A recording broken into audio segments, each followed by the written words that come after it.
মাধ্যমে পরিচালিত হচ্ছে দারুল কিরাত কোর্স।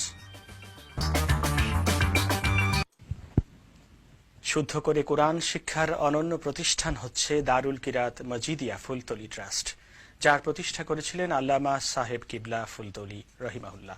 দেশের সীমানা পেরিয়ে প্রবাসেও রয়েছে এর শাখা প্রশাখা। প্রতি বছরের ন্যায় এবারও ব্রিটেনের বিভিন্ন শহরে ৪৯টি শাখার মাধ্যমে দারুল কিরাত কোর্স পরিচালিত হচ্ছে। দর্শক, দারুল কিরাতের কয়েকটি শাখা ঘুরে এসে এ নিয়ে আরো বিস্তারিত রিপোর্ট করছেন আমাদের সহকর্মী MA Fattah Chowdhury.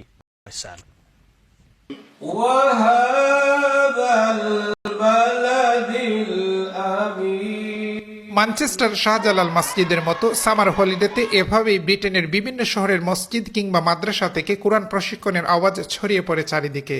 Manchester Shahjalal মসজিদে বিগত ২০০৭ সাল থেকে আমরা ধারাবাহিকভাবে এই খিদমত পরিচালনা করে আসতেছি।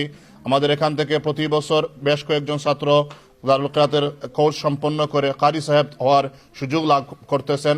আপনাদের বাচ্চাদেরকেও দারুল কিরাতে পাঠান এবং কারি হওয়ার সুযোগ দান করুন। প্রখ্যাত আলেমে দ্বীন আল্লামা সাহেব কিবলা ফুলতলি রাহিমাহুল্লাহ প্রতিষ্ঠিত দারুল কিরাতের খেদমত আজ ছড়িয়ে পড়েছে বিশ্বময়। We encourage all parents to send their children to Darul Qirat because learning the Quran is a fard upon every single Muslim. So as a parent, it is a duty upon us that we must fulfill by sending our children to Darul Qirat. এবারের summer হলিডেতে great ব্রিটেনে ৪৯টি শাখার মাধ্যমে দারুল কিরাতের course চলছে। সম্প্রতি Northampton শাখা পরিদর্শনে এসে এমনটাই জানান লতিফিয়া কারি সোসাইটি ইউকের জেনারেল সেক্রেটারি মুফতি মাওলানা আশরাফুর রহমান।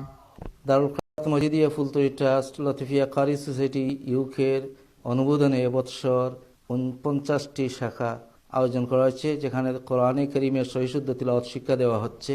আমরা যেন আমাদের বাচ্চাদেরকে দারুল কিরাতে প্রেরণ করি এবং তাদেরকে কোরআনে কারীমের সহিহ তিলাওয়াত শিক্ষায় উদ্বুদ্ধ